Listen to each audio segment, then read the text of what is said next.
Jai Radha Madhava Kunja Bihari Jai Radha Madhava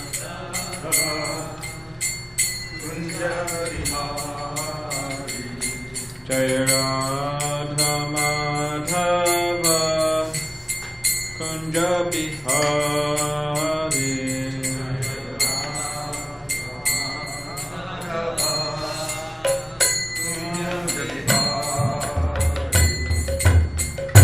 Jana Vallabha Girivardhari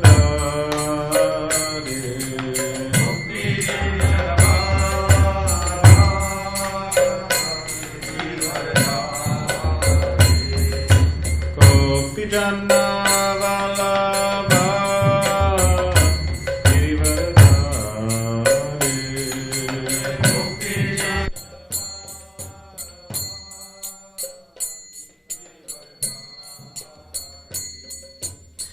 Yashoda Nandana Braja Jana Ranjana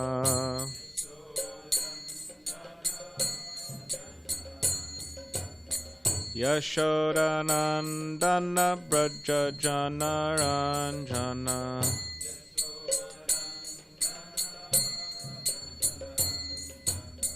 Yamuna Tira Vanachari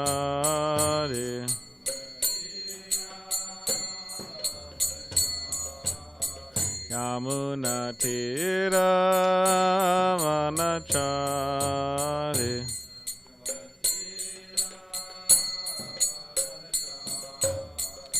Jaya Radha Madhava Kunja Bihari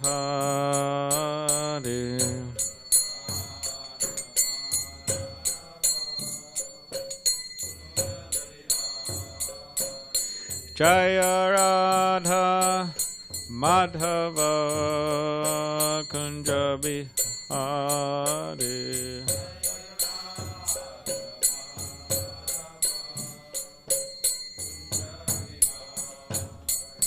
Jaya Radha Madhava Kunja Bihari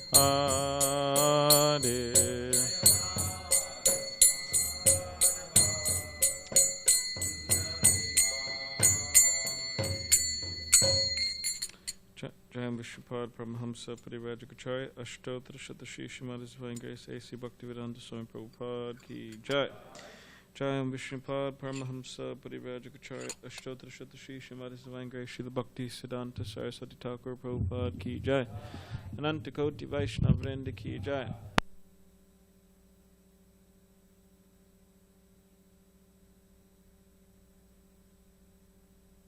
Vrinda Ki Jai Shri Shri Radha Krishna Gopa Gopinath Shamakun Radha Kun Gir Govardhan Ki Jai Vrindavan Dham Ki Jai Navadvip Dham Ki Jai Ganga Yamunamai Ki Jai Tulsi Maharani Ki Jai Bhakti Devi Ki Jai Samaveta Bhakta Vrinda Ki Jai New Govardhan Dham Ki Jai All glories to the assembled devotees. All glories to the assembled devotees. All glories to the assembled devotees. All glories to Shri Guru and Shri Gauranga.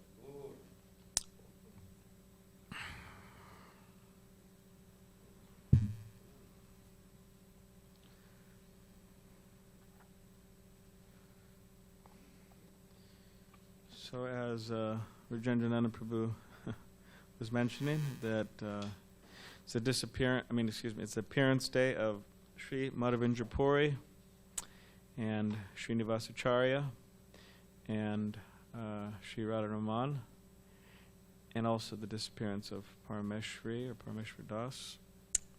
So we'll just read and discuss about these different personalities.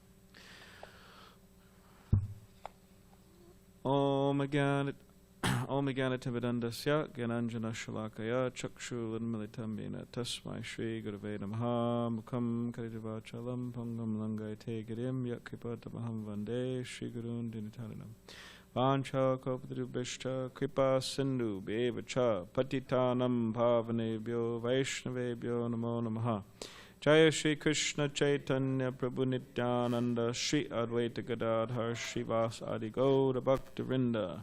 Hare Krishna, Krishna Krishna, Hare Hare, Hare Rama, Rama Rama, Hare Hare.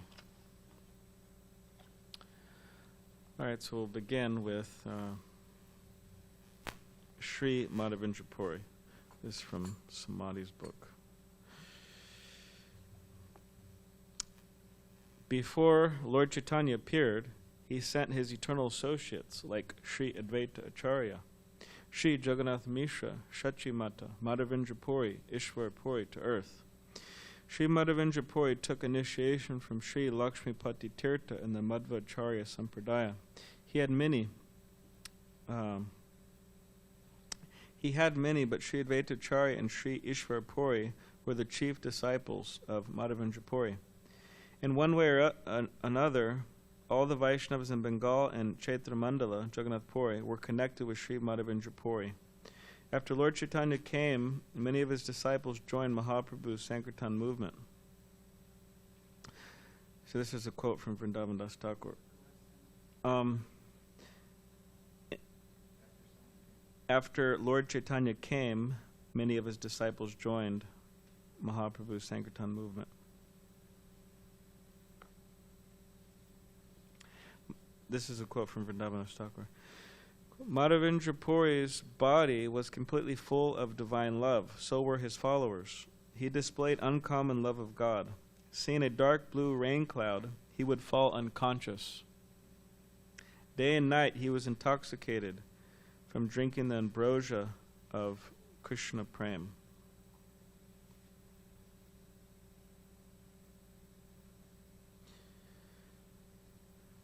After making an extensive pilgrimage of Bharta Bhumi, he passed his life in Vrindavan and Orissa. He began the restoration work of Vrindavan that Sri Rupa and Sanatana Goswamis continued later.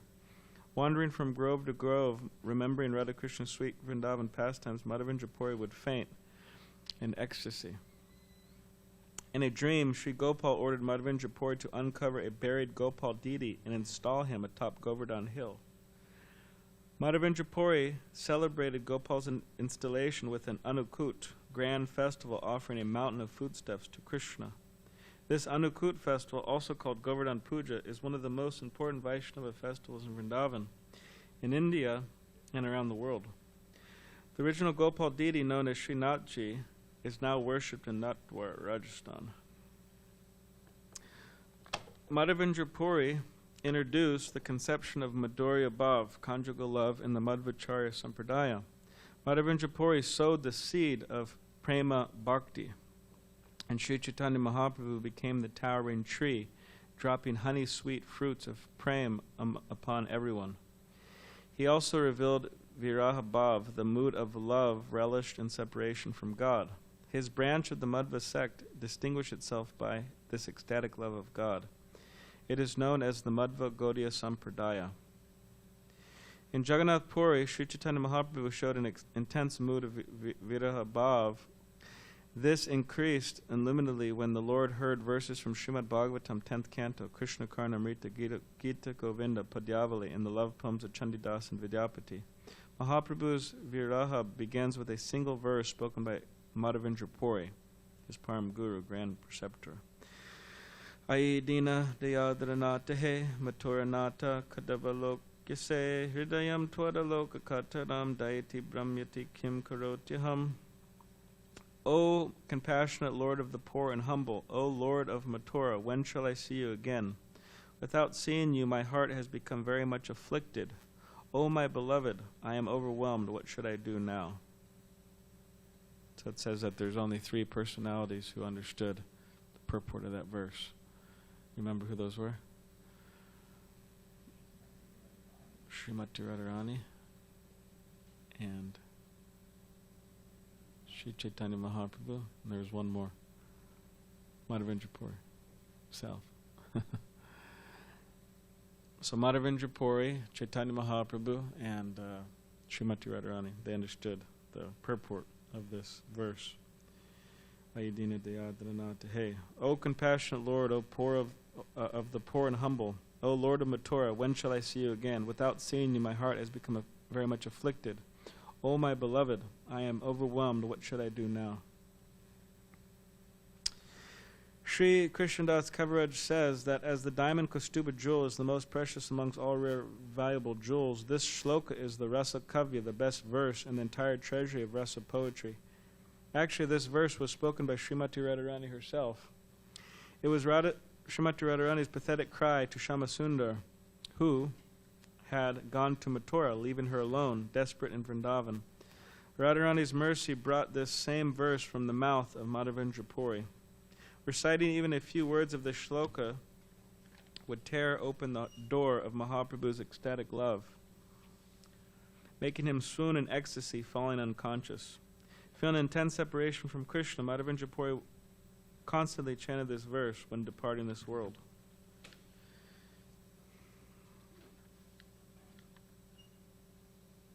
Krishnadas Kaviraj Goswami says that with this verse, Madhavindrapuri teaches devotees how to achieve Krishna Prem by cultivating intense feelings of separation from Sri Krishna. Gaudiya Vaishnavas accept that this verse expresses the essence of the mood of separation. The Gaudiya Sampradaya teaches that worship of Radha and Krishna in separation represents the highest level of devotional service. At this stage of realization, the devotee feels completely vacant in the world in the absence of Krishna. A moment without Madhava feels like a millennium. Sri Chaitanya Mahaprabhu always swam in the ocean of Divyanmada Mahabhav, the mad and ecstatic emotion shown by Srimati Radharani in the Brahmar Gita, Srimad Bhagavatam, 10th Canto, Chapter 47. In this verse, Madhavindrapuri discloses similar emotions. The Gaudiya Vaishnavas conclude that the monsoon shower of ecstatic love exhibited by Lord Granga during his manifest pastimes began with Madhavindrapuri. It then came through Ishvarapuri, who played the role of Lord Chaitanya's spiritual master. Madhavindrapuri's samadhi is in Ramana, Orissa, near the temple of Chor Gopinath.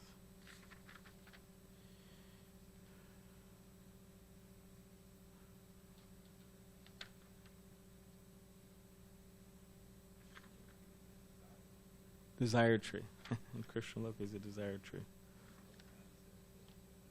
I'm going to pass the mic to him. Malochan Prabhu said he was the desire tree in Nidhuban, where the most esoteric, intimate pastimes take place, so he understood the Vipralamba Bhav that Srimati Radharani felt.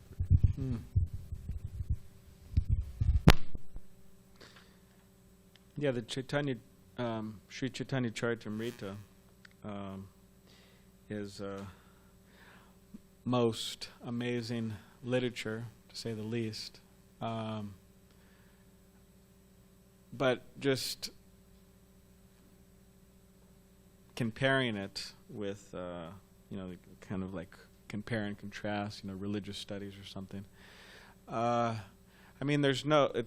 There's no book like it anywhere in the religious world. Of course, the Christians and different other religions, they have their saints and mystics who displayed all different types of ecstatic love for God. But the level that Chaitanya Mahaprabhu displayed in the Chaitanya Charitamrita is just it's just nowhere else to be found. Especially in the Antya Lila, the last section of the Chaitanya Charitamrita. He's there in the Gambhira, and these mundane, Prabhupada would call them wranglers, so-called scholars, they don't know what to make of Chaitanya Mahaprabhu.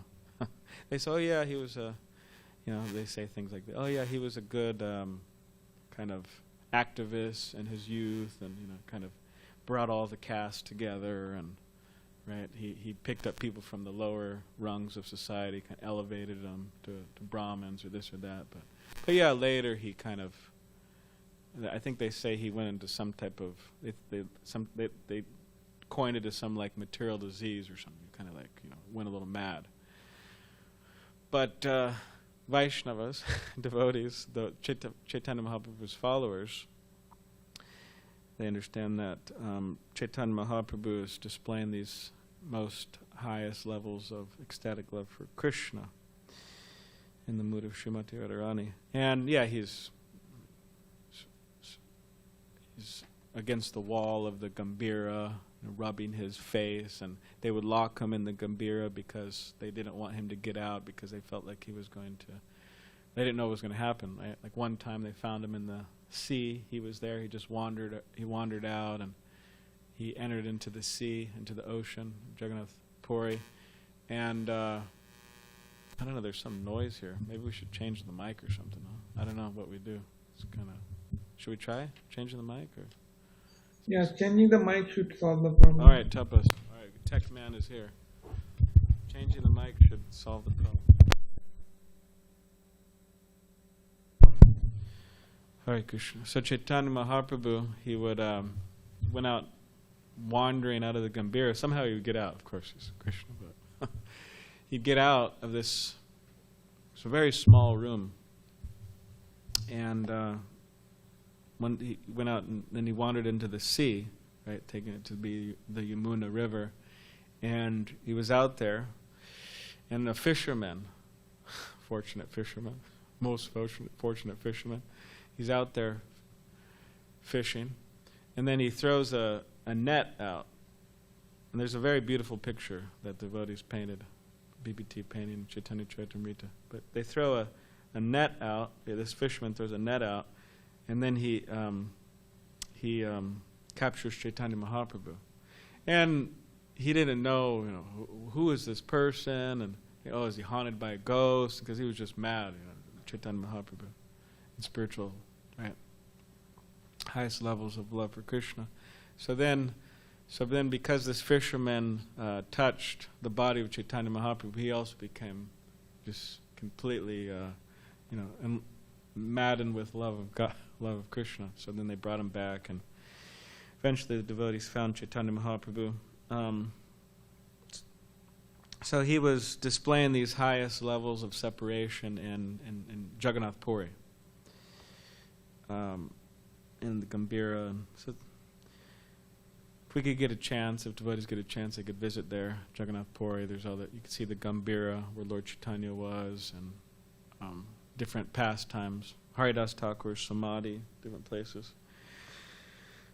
So, but the levels, it's nowhere found, and therefore Bhaktisiddhanta Saraswati Thakur said, there'll be a time where the people of the world will learn Bengali just to read the Chaitanya Charitamrita. And then the point's being brought out that, now it's in English and so many other languages, so it's available. But so on his Bhakti Vikas Swami was making a point. He said the Bengali language that Krishnadas Kaviraj Goswami wrote the Chaitanya Charitamrita in it's very simple and sweet and beautiful. And he said to learn that language and then to relish your Chaitanya Charitamrita in Bengali, it's an amazing experience, he was saying. So such personalities, such as Madhavindrapuri Pad, they are found within the Chaitanya Charitamrita. And so many other amazing personalities are found in the Chaitanya Charitamrita. Pure devotees of Krishna, like that. Like we were reading the other day about, or Bhajanarayan Swami was talking about Menaketana Ramdas. He had a whip. He's the only devotee I heard of who has a whip, but he has a whip. And he said that, I guess when he was filling, whatever, but he had a whip, and then he would, whip somebody. And then immediately they would feel this, ecstatic love. They'd be overcome with ecstatic love of God. So many amazing personalities, pure devotees of Krishna, there in the Chaitanya Charitamrita. So we should try to enter in, try to relish, try to. I think when some devotee was given a talk the other day, I forgot who it was. They said that when we read these things, we try to really feel what we're reading, really enter into it. Srila Prabhupada told you. I think you mentioned that the other day, right? Okay, yeah, somebody. Yeah, so Srila Prabhupada told Yamuna Devi that that when you read about Chaitanya Mahaprabhu or different books, you should really try to feel what you're reading. And nowadays it's like, with in the modern world or postmodern, it's just like everything is so arranged in such a way that we don't have to do the work. In other words, things come easy, like the entertainment industry, right? Put on a movie and, we don't have to use our imagination. We don't have to try to, they're downloading everything onto in our brain, and we're just going to kind of, or whatever it is, social media platforms, so many different things. A lot of it's just, they're doing all the work. Whereas, you read a book, it takes some, mental, focus, energy, trying to feel, and, But if we could try to engage that in Krishna consciousness, that would be very helpful.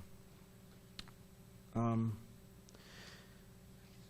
also very helpful for the chanting of Hare Krishna. Reading about Chaitanya Mahaprabhu, then, yeah. Like my spiritual master, there was a devotee in Laguna Beach. She was starting to worship Panchatattva. They have Panchatattva there. She got initiated, second initiated, and she was dressing them and doing artis, and she was asking him for some advice. And he said that, you should listen to the Chaitanya Bhagavat, so you enter into your service better. So next we'll hear about Parameshvara Das. So it's a very short biography, so you have to pay very close attention. Very short, concise. If you don't pay close attention, you might completely miss it. Parameshvara Das was completely surrendered to the lotus feet of Lord Nityananda. He was the Lord's constant companion.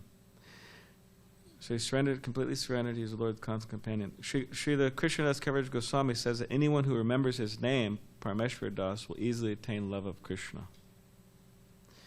Parameshvara Das also humbly served Sri Janavamata. He accompanied the deity of Radharani that Janavamata sent to Vrindavan for Govindaji.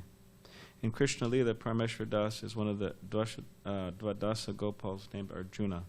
His samadhi is in the 64 samadhis area. So he's completely surrendered to Lord Nityananda's lotus feet. He is constant companion. He was the constant companion of the Lord. Anyone who remembers his name easily attains love for Krishna.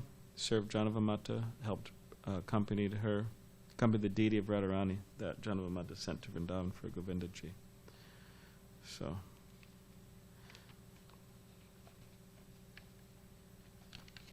And then we have Srinivas Acharya, which is longer. Okay. All right, this is Srinivas Acharya.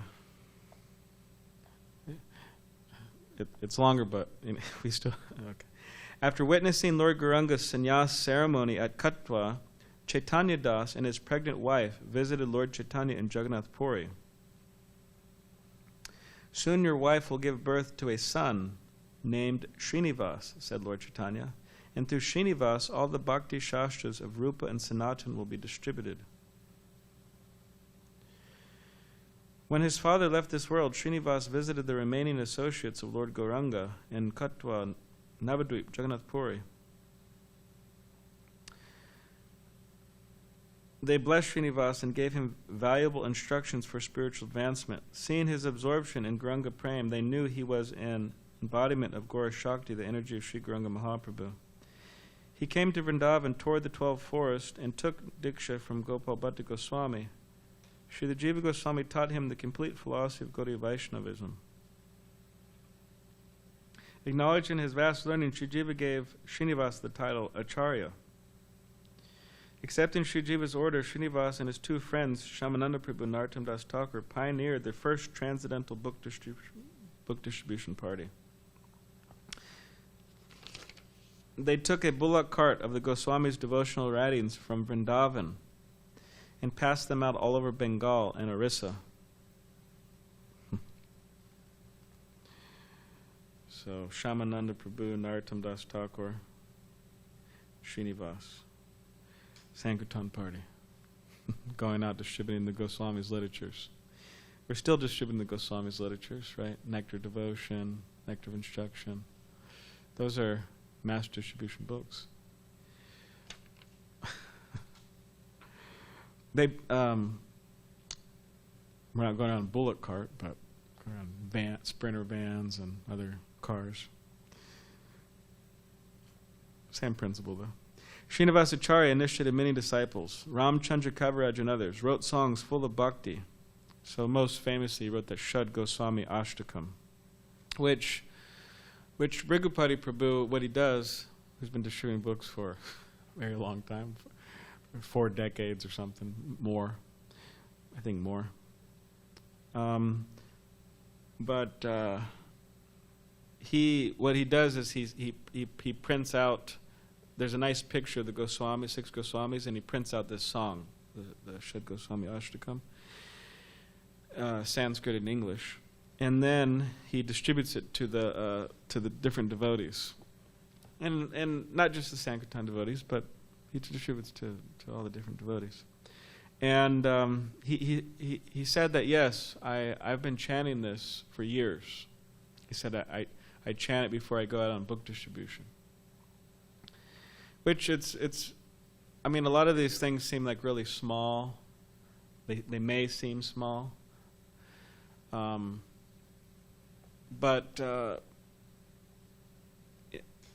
they're not. You know, they're very important, and they don't take very long time to do. And it's good to add such things to our sadhana, whether it's chanting the Shad Goswami Ashtaka or chanting Lord Chaitanya's Shikshashtakam or some prayers throughout the day. It makes a big difference.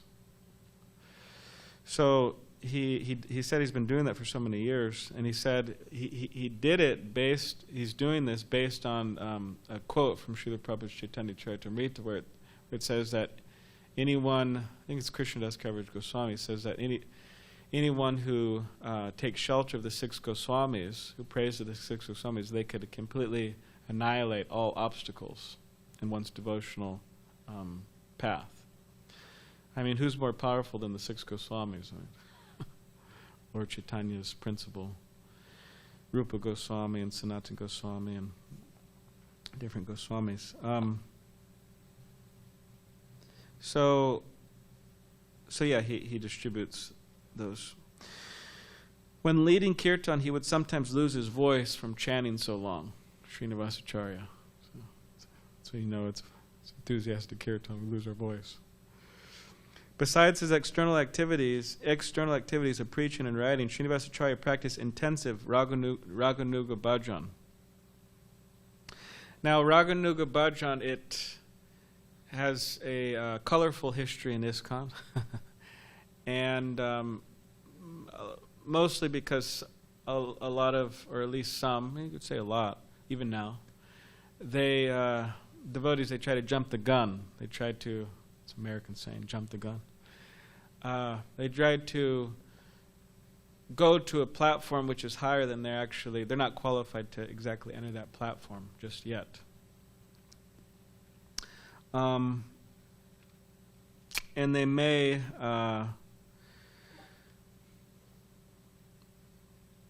try to do different things that they're just not qualified for. For example, they may say, okay, well, let me move to Vrindavan.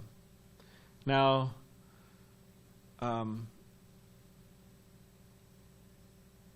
maybe for some that's a good thing to do, move to Vrindavan. Maybe not for everybody. Or definitely not for everybody, because living in Vrindavan is not such a cheap thing. It's not cheap at all. And if one doesn't have the proper purification of heart, the proper mood while living in Vrindavan, then they shouldn't live there. Prabhupada would even say sometimes, you go there for a few days, or a week or so, not very long, and then you leave, because an offensive mentality may enter, make offenses. And then they may try to meditate on this, right, Ashtakaliya Leela, these eightfold pastimes of Radha and Krishna, right? The different segments of the day are broken down, in a 24-hour period. Different pastimes are going on, which Bhaktisiddhanta Saraswati Thakur, he in this Bhaktisiddhanta Vaibhava book, he said that actually this is the Gaudiya Vaishnav's business. He says actually this is what we're supposed to do, but he said we shouldn't just jump to that so quickly, prematurely. But interesting, he said that a person, he gave a number to it actually. He said, oh, let those who've been chanting Harinam for 10 or 15 years, they may begin to do that.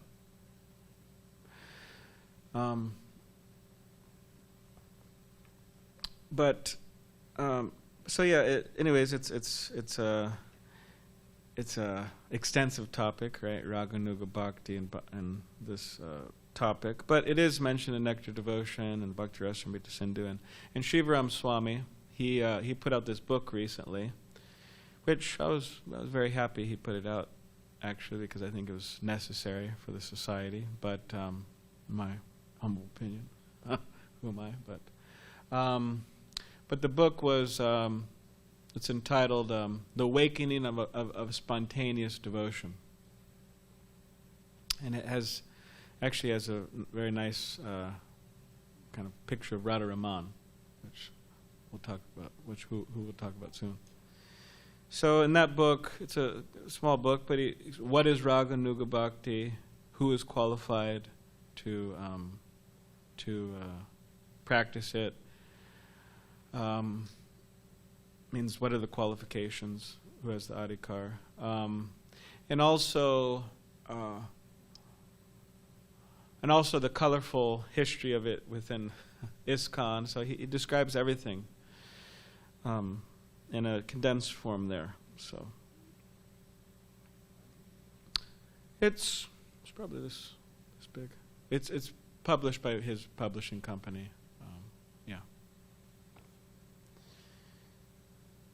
But the general thing that's brought up is when this topic's brought up is that, hey, hold it, wait, don't speed towards this.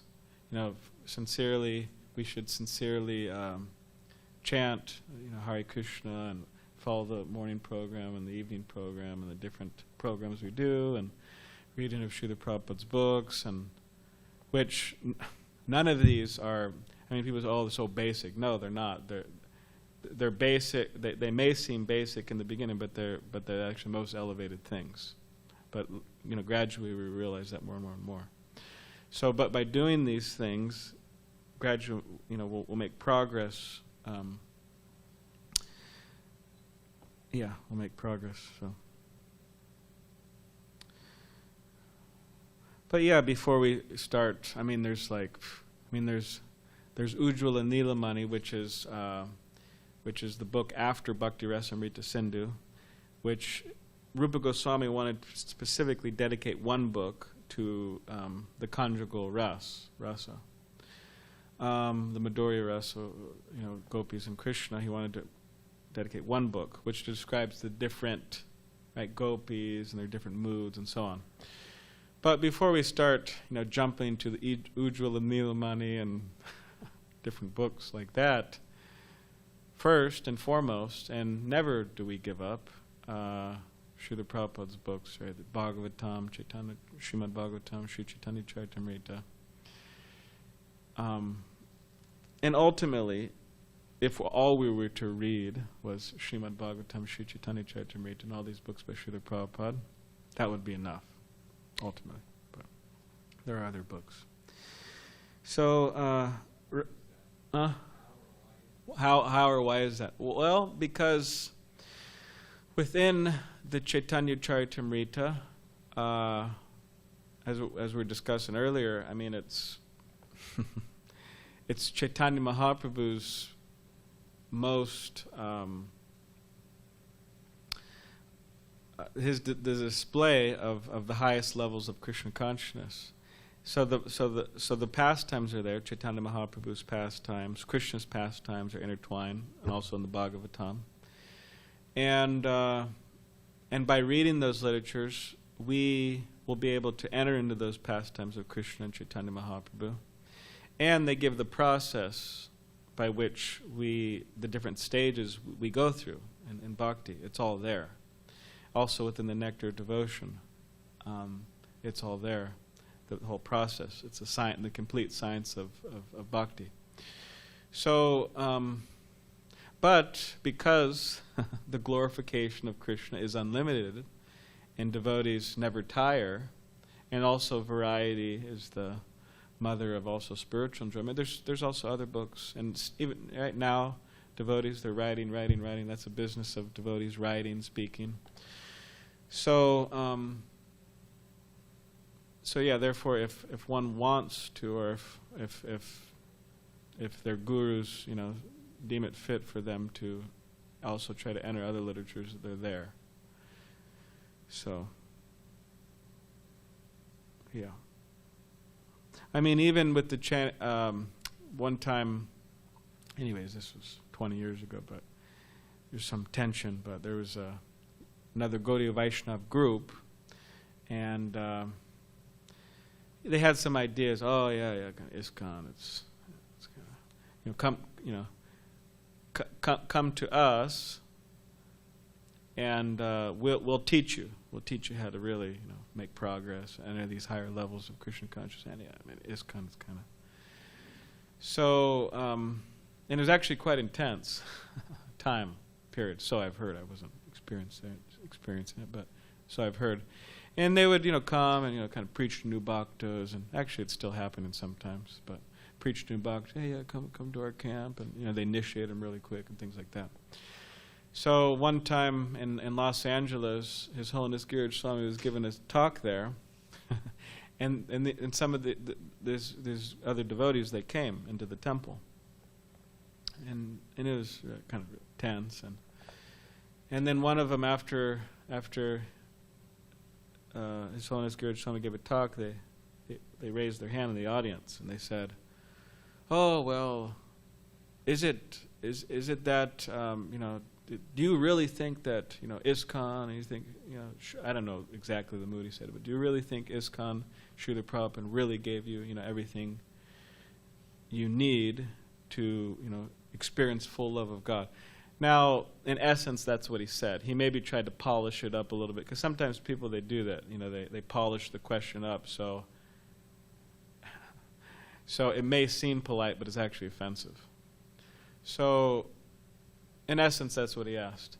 So then, then Jruta Prabhu got really upset, and he don't mind this. But this is actually his devotion to Srila Prabhupada. He, everybody manifests devotion different ways, but he, got up and left the temple room, but my spiritual master was there and he's giving the talk, and then he said, well, even if Srila Prabhupada just came and the only thing he gave us was the holy name of Krishna, he said that would be enough. Why? Because within the holy name of Krishna, everything is contained. So yes, Srila Prabhupada gave us everything we need.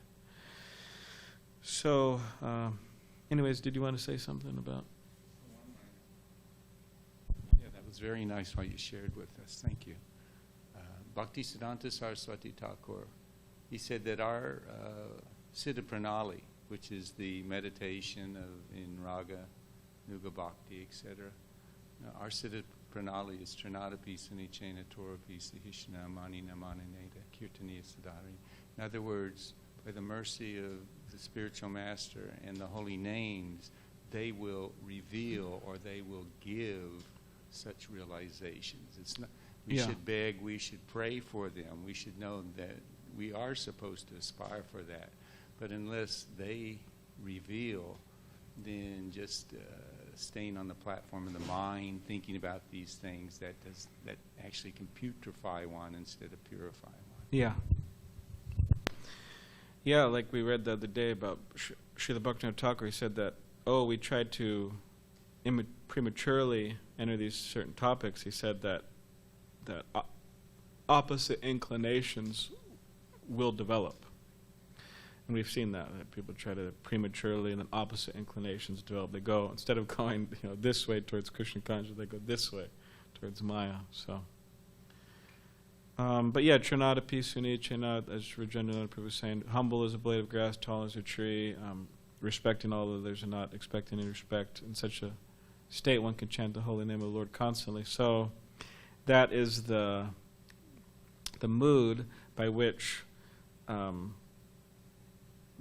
everything is revealed, and also the mood for preaching. Prabhupada said that's the formula. So it's the formula for everything. Actually, you want to preach, you want to advance. That's the formula right there. And therefore, Krishnadas Kaviraj Goswami says, wear it like a garland around our necks. We should wear it. So, okay, so he would practice intensive Raganuga Bhajan. Raganuga Bhajan is a spontaneous internal worship of Radha and Krishna based on the mood and sentiments of the eternal residents of Sri Vrindavan Dham, such as the gopis.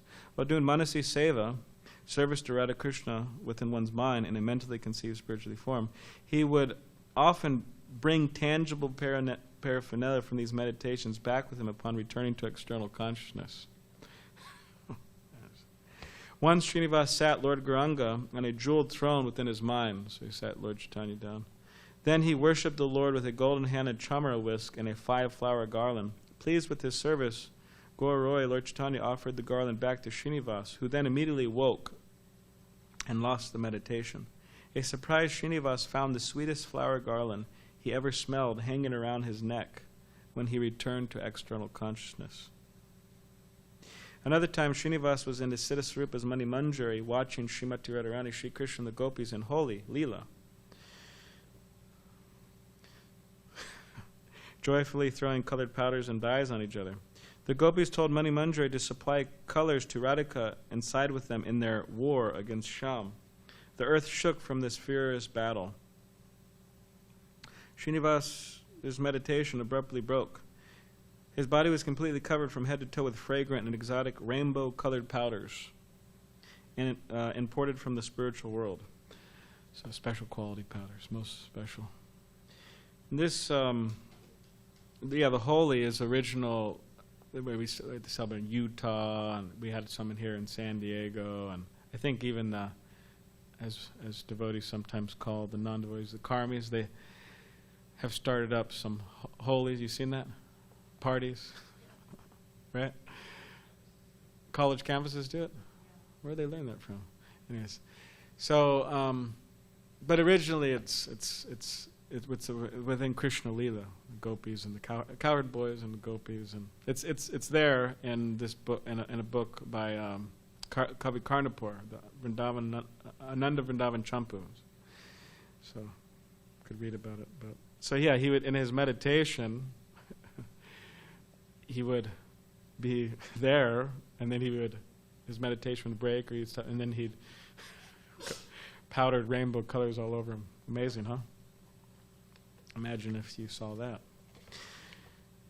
And lastly, there is the appearance of Radha Raman, the deity Radha Raman. So most famous deity within Vrindavan, beloved deity of Vrindavan. Anyone who goes to Vrindavan, they make sure to go there to the Radha Raman temple.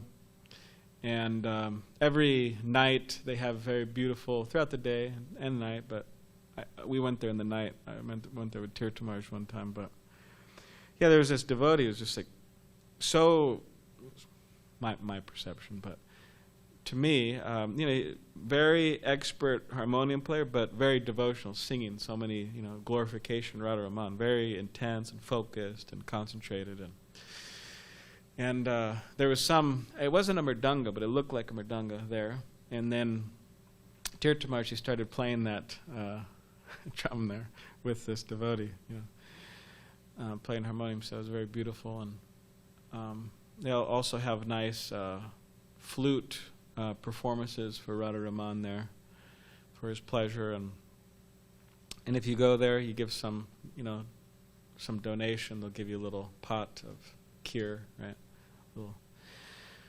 I went there with Bhajanarayan Swami too. We happened to be there in Vrindavan. Raj Mohan was there also. We all went together as a happy group. And Maharaj had some binoculars. It was, in the back, he had his binoculars, and you could get a close darshan, because even when you get really close to the altar, because Radharaman is so, he's a little small, so it's hard to see the details of him, his detail. So, Bhajanarayan Swami had these binoculars, so we're in the back with binoculars, and so. But this deity, when Chaitanya Mahaprabhu visited South India, he stayed and was preaching with Venkata Bhatta, and then his two brothers Tirmala, and then one became Prabodhananda Saraswati, and then Venkata's son was Gopal, young Gopal. So Chaitanya Mahaprabhu was there, and this Gopal became Gopal Bhatta Goswami. So Gopal Bhatta Goswami, one of the Goswamis of Vrindavan, he I heard that it was a dream he had after Chaitanya Mahaprabhu left. He was feeling separation from Chaitanya Mahaprabhu, and Chaitanya Mahaprabhu said, well, in a dream, you go to Nepal, to the Kali Gandaki River.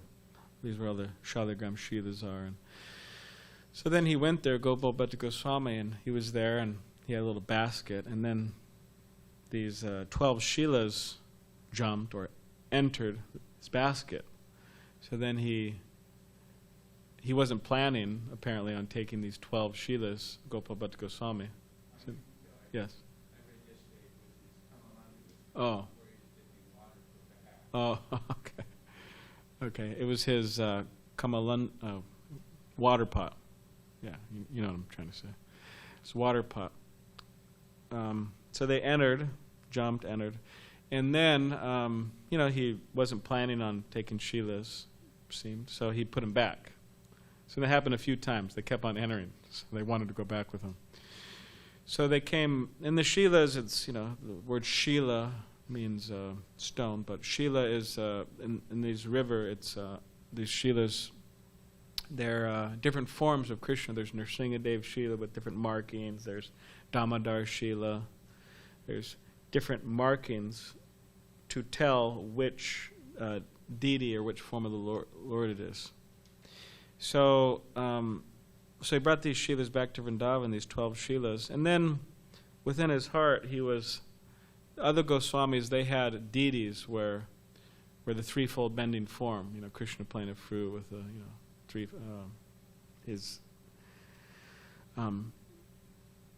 we all know Krishna's stance, threefold bending form. So where you could put a nice shirt on Krishna, or different chadar, this and that, dhoti and turban, and whereas the Shila worship is quite simple. Prabhupada would say, "Oh, Shalagram Shila means," Prabhupada said, you wake them in water, drop, and offer some leaves, some little water, and maybe a little fruit, and then you put them back to sleep. So it's very simple worship, like we have here. So he was in his heart. He was desiring, I want to dress. I want to dress the deities. And then what happened is he put the Shilas to sleep that night, and then he woke up in the morning and he went to wake up the deities, Shilas. And then there was 11 Shilas there, and then there was Radharaman there, standing there. And you could imagine, that was to happen. You see, and beautiful Radharaman was there, and so Krishna, he fulfilled the desire of Gopal Bhatta Goswami. And Radharaman has been worshipped for hundreds of years there in Vrindavan, and he's the only deity because he was so small. All the other deities, larger deities, were brought to Jaipur because of the invasion of the fanatical Muslims. Not all Muslims are fanatical, but these were. So yeah, very beautiful deity. And nowadays with with internet and this, it was difficult to get pictures of Radha Raman. It was difficult, even with Jagannath and Jagannath Puri. I mean, if you're not, you have to go there. You have to make the trip, make the journey, make the pilgrimage, and even going to Jagannath Puri to see Lord Jagannath, you can't. I mean, if you have fair skin, you can't go in. If you're from America, Europe, or only Indians, born in India. So, but now with the advent of technology, Hindu Indians. So now with the advent of technology, there's so many pictures of Radha Raman out there. Videos, pictures of Radha Raman. Same with Jagannath, Lord Jagannath, and Jagannath Puri. So, very beautiful deity. So, all right, does anybody have any questions or comments? We went a little over time because there was quite a few personalities there. Srinivas, Acharya, right, Madhavindrapuri, Parameshvara, Radha Raman. So, yes, you have. Something incredible about the Shalagram Shilas. That's the only place you can get them, by the way, in that river. Yes, that's the only place. And they are directly the Lord. Yes. Unlike the deities where the pure devotee will ask the Lord to descend into the deity of the Lord, they are the Lord. And so whenever there's a yajna or seva going on to the deities, they're understood to be the Yajnapati or the Sevapati. And as Dharma Setu told me not that long ago, that in reality, the worship being offered to all our deities, it is going through our Shalagram Shila. Yeah. Because this is directly the Lord. And anywhere, certainly in temples, they always have Shalagram Shila there. Yeah. Srila Prabhupada was hesitant to introduce it when we weren't qualified, but at this point, it's understood to be necessary as part of the puja standard, so you're pleasing and serving and pleasing the Lord. Yeah. Same with Govardhan Shila. Yeah, Govardhan Shila is there. No installation ceremony for Govardhan. It's amazing. Prabhupada, he was. And Madhavindrapuri Prabhu, he puts out this Krishna, Katamrita, it's a magazine. But in one of those, he has a whole one on Govardhan. And this devotee, it's amazing actually, this devotee, one time Prabhupada was traveling around the world. I mean, Prabhupada traveled around so much, but one of his trips, this devotee, I think it was in Australia, but he saw Prabhupada with his Prabhupada's famous white little suitcase. But this devotee saw that Prabhupada there was an ink spot on it. Kind of ink spot. So then this devotee thought, I'm gonna give a gift, a practical gift to my spiritual master. So he got the nice saffron, suitcase, and then he gave it to Srila Prabhupada. And then Prabhupada, he gave this devotee his white suitcase, as prasadam, gave him this white suitcase.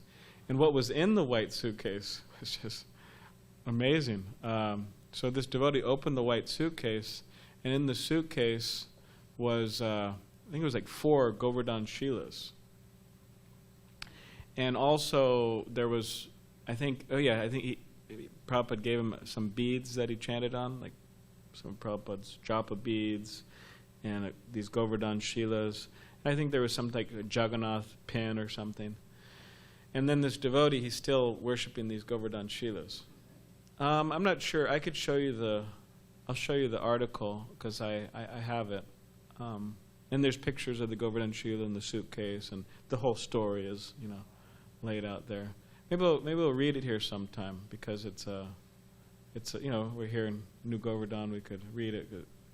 But his understanding that Srila Prabhupada was touring with these Govardhan Shilas around, and but there's not much mention of that, but at least here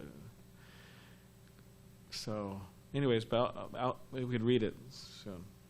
So I have a question. Yes. You quoted Bhaktisiddhanta Vaibhava, isn't it? That his disciples who had been chanting for 10 or 15 years, they could take up some reading and participation in the Raganuga bhakti. My question is, did it give any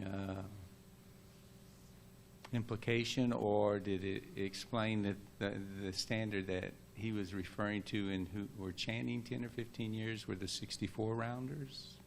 Yeah, there was no, that's a good question, because I was thinking about that, because of course with every statement there's so many different ways to look at it and so many different nuances and everything, but yeah, I mean, I could look up the exact quote and send it to you, but it didn't seem that was the indication with the 64 rounders, because even in that book, he would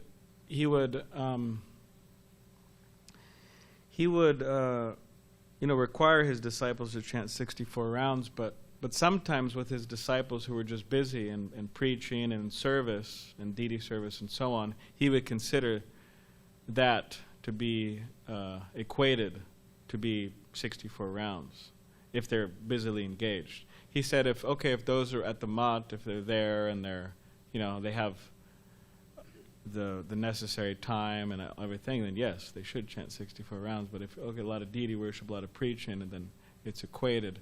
But I mean, to chant 10 or 15 years, yeah, there's offensive chanting, there's trying to give defenses. So if we're chanting 10 or 15 years in offensive stage, or if we're chanting 10 and 15 years trying to give defenses, so yeah.